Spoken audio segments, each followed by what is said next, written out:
তালাশে হামসফর মে হাম কাহা কাহা নিকলে। আরে যখন ওই আশিক বের হলেন মাশুকের তালাশে, এরকম একজন বের হন, অকুনু মা সাদিকিন, ওই সত্যবাদী রাহের জন্য বের হন। আবু যার গিফারি রাদিয়াল্লাহু তাআলা। আজকে আমার মেজো ভাইয়ের ঘরে ওনার সাহেবজাদা হয়েছে, পুত্র সন্তান হয়েছে, আলহামদুলিল্লাহ পড়েন। সৈয়দ সাকিব শাহ মাদানী, তেনার ঘরে পুত্র সন্তান হয়েছেন আলহামদুলিল্লাহ। তো খাবের মধ্যে আমার শেখ যে কোনোভাবে তেনাকে বলেছেন যে নামটা আবু যার গিফারি রেখো।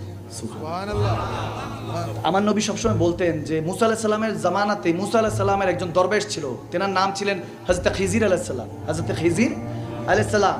আর নবী বলতেন যে আমার জামানার দরবেশ হলো আবু যার গিফারি। সুবহানাল্লাহ কয় না? সুবহানাল্লাহ পড়েন না? ওনার জ্বালায় কাফেররা এরকম অতিষ্ঠ ছিল। শুরু থেকে আবু যার গিফারি উনি ডাকাত ছিলেন। কি ছিলেন? আওয়াজ দেন। কি ছিলেন? ডাকাত ছিলেন। ডাকাত করতেন কি? ওই বড় লোক দেখ তালাশে হামসফর মে হাম কাহা কাহা নিকলে। আরে যখন ওই আশিক বের হলেন মাশুকের তালাশে, এরকম একজন বের হন, অকুনু মা সাদিকিন, ওই সত্যবাদী রাহের জন্য বের হন। আবু যার গিফারি রাদিয়াল্লাহু তাআলা।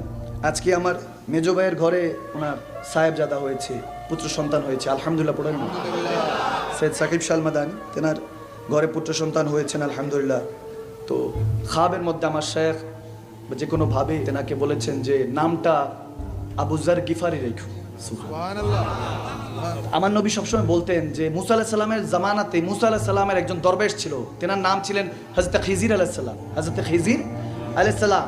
আর নবী বলতেন যে আমার জামানার দরবেশ হলো আবু যার গিফারি। সুবহানাল্লাহ কয় না? সুবহানাল্লাহ পড়েন না? ওনার জ্বালায় কাফেররা এরকম অতিষ্ঠ ছিল। শুরু থেকে আবু যার গিফারি উনি ডাকাত ছিলেন। কি ছিলেন? আওয়াজ দেন। কি ছিলেন?